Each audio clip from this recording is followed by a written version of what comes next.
आपण modern periodic table बद्दल जेव्हा बोलतो धीरज, तर मॉडर्न पिरियडिक टेबल बद्दल बोलत असताना 118 घटक कंटिन्यू आपल्या मनात येतात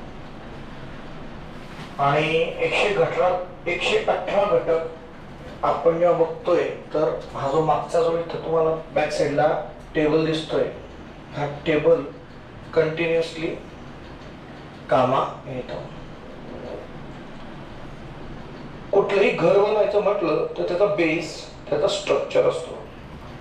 तो स्ट्रक्चर आपण आधी समजून घ्यायला हवा. ह्या स्ट्रक्चर मध्ये आपण जर अभ्यास केलाय तर the modern periodic table contains how much there are 7 horizontal rows. हे बघा 1 2 3 4 5 6 7. हॉरिझॉन्टल काय तिथं रोज, त्याला आपण म्हणतोय पिरियड. ज्या आडव्या लाईन्स आहेत त्यांना आपण काय म्हणतोय पिरियड. 1 2 7. हे खालच्या दोन सिरीज ज्या असतात धीरज, त्यांना आपण लक्षात घ्यायचं नाही का, कारण ते छोट्याशा पॉइंट मध्ये नमूद होऊन जातात आणि ते दोन पॉइंट म्हणजे कोणते, 57 to 71 आणि 89 to 103. 57 to 171 बघा इथं नंबरिंग जर बघितले तुम्ही ॲटॉमिक नंबर, तर 57 to पहिल्या लाईनीत 71 भेटते, ते 15 घटक, आणि खालती 89 to 103 म्हणजे खालचे 15 घटक. यांना लॅन्थेनाइट आणि ॲक्टिनाइट अशी सिरीज म्हटले जाते. So please do not involve this 7 periods into this lanthanide and actinide series. First 2 words लक्षात ठेवायचे तुम्हाला, काय की पहिलं तुमच्या पुस्तकातच लिहून घ्या पिरियड. पिरियड म्हणजे हॉरिझॉन्टल, म्हणजे आडव्या लाईन. कशा लाईन? आडव्या. नंतर आणि हो काय सांगितलं, पिरियड रोज आणि कॉलम. काय म्हणतोय कॉलम म्हणजे काय येणार तुमचं कॉलम उभ्या लाईन. कुठल्या लाईन्स? उभ्या लाईन. आणि इथं याला म्हटलं जातं groups.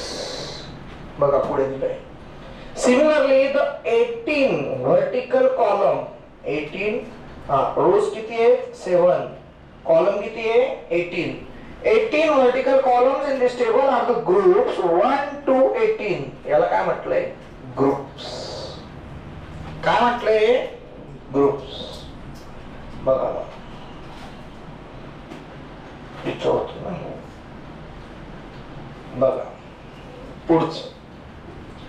The arrangement of the periods and groups result into the formation of box. एक सरळ गोष्ट आहे की तुम्ही उभ्या लाईनी मारताय आणि आडव्या लाईनी मारताय, हे मिळून काय तयार झालं? बॉक्स. तर टोटल तुमचं ग्रुप आणि कॉलम मिळून काय तयार झालंय तिथं? बॉक्स तयार झाले. सो व्हेरी हे झालं. The entire periodic table is divided into 4 blocks. आता मी तुम्हाला तो मागचा ब्लॉक जो आहे तो पुढे आणून दाखवतो.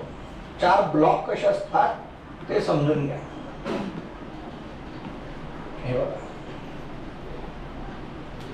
हा तुमचा तो टेबल.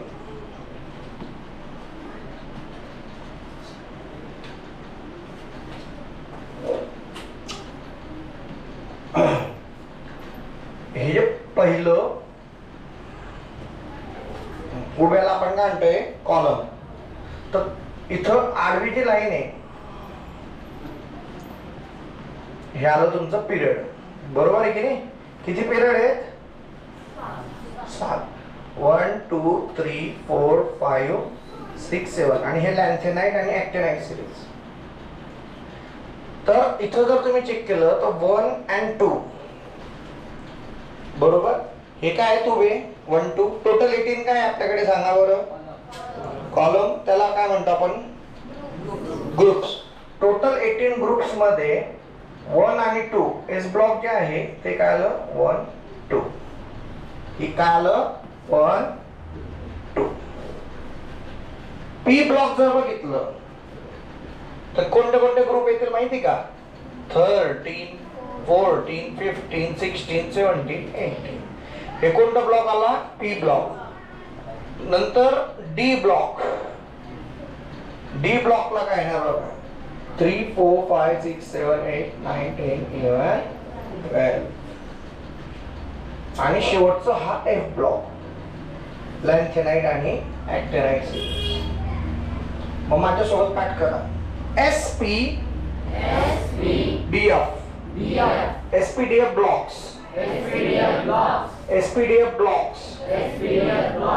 मग S ब्लॉक मध्ये तुमचे किती ग्रुप्स आहेत? कोणते कोणते? P मध्ये P 13 to 18. D मध्ये 3 to आणि F मध्ये माझ्यासोबत बोला. Lanthanide and ऍक्टिनाइट.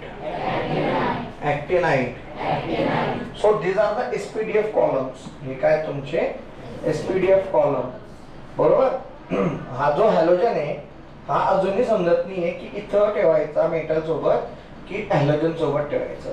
He G line आहे तुमची fluorine, chlorine, bromine, iodine, antimony, ही एक लाईन जी हॅलोजनची ती हायड्रोजन सोबत येते. कळतंय? देन पुढे बघूया.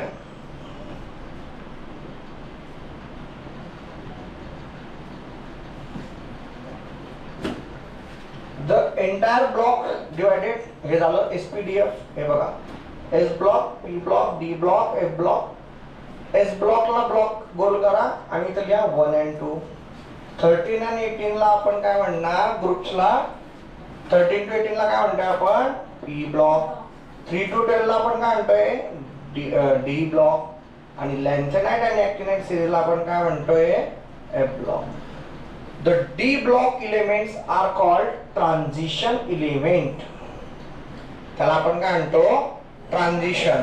तो D ब्लॉक आहे. D ब्लॉक कुठून कुठे? 13 to नाही 13 to 18 लास्टला असतो. Sorry, 3 to 12. 3 to 12 काय असतं? ट्रान्झिशन. ट्रान्झिशन म्हणजे जो बदल घडवतोय, मेटल कडून नॉन मेटल कडे घेऊन जातोय. आलं लक्षात? The D block contains transition element. Can you underline? A zigzag line can be drawn in the P block of the periodic table.